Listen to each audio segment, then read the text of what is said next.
أعوذ بالله من الشيطان الرجيم. بسم الله الرحمن الرحيم. الحاقة ما الحاقة وما أدراك ما الحاقة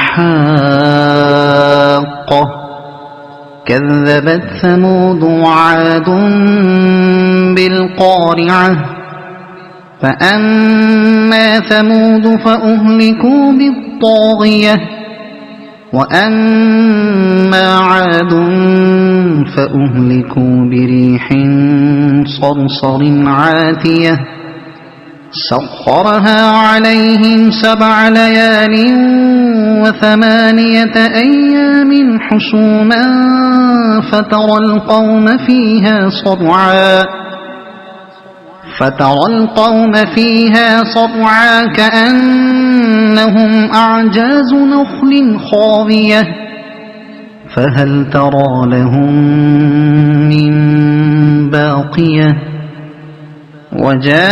وجاء فرعون ومن قبله والمؤتفكات بالخاطئة فعصوا رسول ربهم فأخذهم أخذة رابية إنا لما طغى الماء حملناكم في الجارية لنجعلها لكم تذكرة وتعيها أذن واعية فإذا نفخ في الصور نفخة واحدة وحملت الأرض والجبال فدكتا دكة واحدة فيومئذ وقعت الواقعة وانشقت السماء فهي يومئذ واهية والملك على أرجائها ويحمل عرش ربك فوقهم يومئذ 8 يومئذ تعرضون لا تخفى منكم خافية فأما من أوتي كتابه بيمينه فيقول هاؤم اقرءوا كتابيه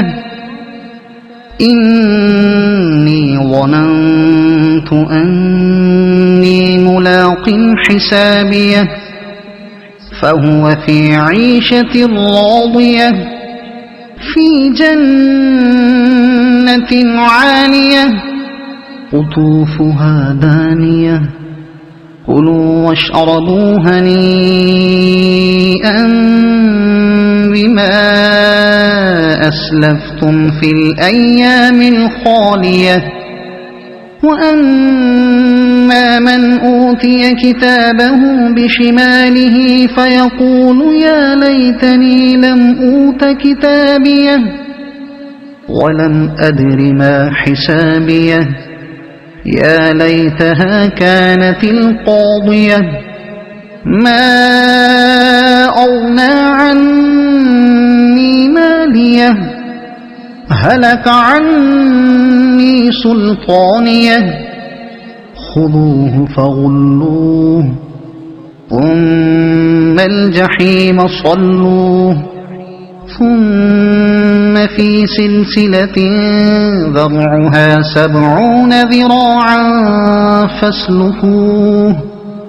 إنه كان لا يؤمن بالله العظيم ولا يحض على طعام المسكين فليس له اليوم هاهنا حميم ولا طعام إلا من غسلين لا يأكله إلا الخاطئون فلا أقسم بما تبصرون وما لا تبصرون إنه لقول رسول كريم وما هو بقول شاعر قليلا ما تؤمنون ولا بقول كاهن قليلا ما تذكرون تنزيل من رب العالمين ولو تقول علينا بعض الأقاويل لأخذنا منه باليمين ثم لقطعنا منه الوتين فما منكم من أحد عنه حاجزين وإنه لتذكرة للمتقين وإنا لنعلم أن منكم مكذبين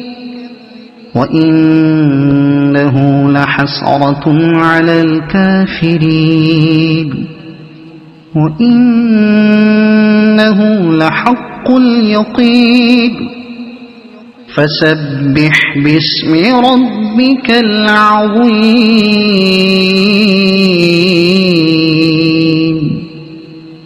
صدق الله العظيم.